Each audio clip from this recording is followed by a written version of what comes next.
नमस्कार बंधुरा आमी दीपान्विता आमार चैनेले तोमादेर स्वागत। आज आरेकटा नतून रान्ना निये चले एलाम बकफुलेर बड़ा। बकफुलेर बड़ा खेते आमरा अनेकेई खूब भालोबासी। शीतेर शुरूते बेश किछुदिन बाजारे एई बकफुल पाওয়া যায়। এই বকফুলগুলো দেখতে এরকম ধরনের হয়, তবে বাজারে কিনতে পাওয়া যায় যেগুলো তাতে এই বাইরের একটা পাপড়ি থাকে না, কাঠির মতন যে অংশটা সেটা ফেলে দিতে হয় রান্নার সময়। চলো দেখে নেওয়া যাক কিভাবে বকফুলগুলোকে আমি পরিষ্কার করি। এগুলো আমি বাজার থেকে কিনে নিয়ে এসেছি। এগুলোকে এবার আমি পরিষ্কার করে নেব।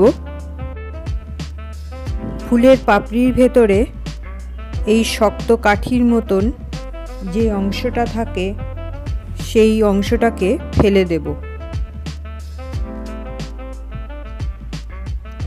আর এই বকফুলটাকে জলে একটু ভিজিয়ে রাখব। এইভাবেই সবকটা বকফুল আমি আগে পরিষ্কার করে নেব। এবার জল থেকে তুলে একটু ঝাঁকিয়ে যতটা সম্ভব জল ওর থেকে বের করা যায় করে ফুলগুলোকে আলাদা করে রাখব। এই যে কতটা ময়লা বেরিয়েছে। এবারে একটা ব্যাটার তৈরি করে নেব।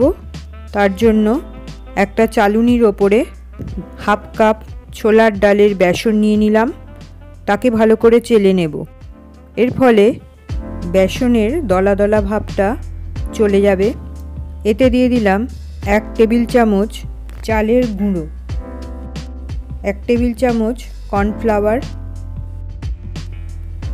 হাফ চা চামচ লাল লঙ্কার গুঁড়ো, 1/4 চা চামচ হলুদ, হাফ চা চামচ কালো জিরে, নুন আর হাফ চা চামচ চিনি।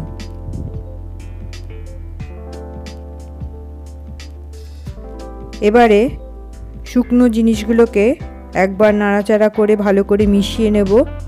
তারপর আস্তে আস্তে জল দিয়ে একটা ব্যাটার তৈরি করে নেব। ব্যাটারটা খুব বেশি পাতলাও হবে না আর খুব একটা ঘনও হবে না, মাঝারি মতন ধরনের একটা ব্যাটার তৈরি করলাম। ঠিক এরকম ধরনের হবে ব্যাটারটা। এবারে একটা প্যানে সাদা তেল গরম করে নিলাম। হালকা গরম করা তেল 1 টেবিল চামচ নিয়ে ওই ব্যাটারের সঙ্গে মিশিয়ে দিলাম। এর ফলে বড়াগুলো খুবই ক্রিস্পি হবে। এবারে একটা করে বকফুল এই ব্যাটারের মধ্যে ডুবিয়ে গরম তেলের মধ্যে ছেড়ে দিলাম। এবারে ওলট পালট করে বকফুলের বড়াগুলোকে ভালো করে ভেজে নেব। বড়াগুলোর দুপাশে বাদামি রং এলে বড়াগুলোকে তুলে অন্য পাত্রে রাখব।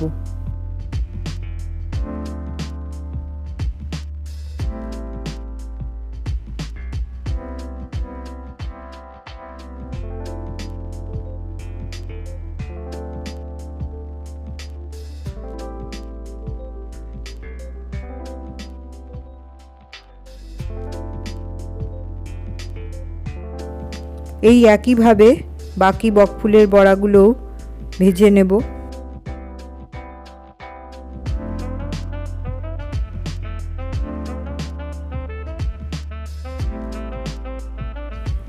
এবার গরম গরম বকফুলের বড়া পরিবেশন করে দেব। এগুলো শুধু শুধুও খেতে ভীষণই ভালো লাগে, তবে দুপুরবেলা গরম ডাল ভাতের সঙ্গে এই বকফুলের বড়া খেতে সবচেয়ে বেশি ভালো লাগে।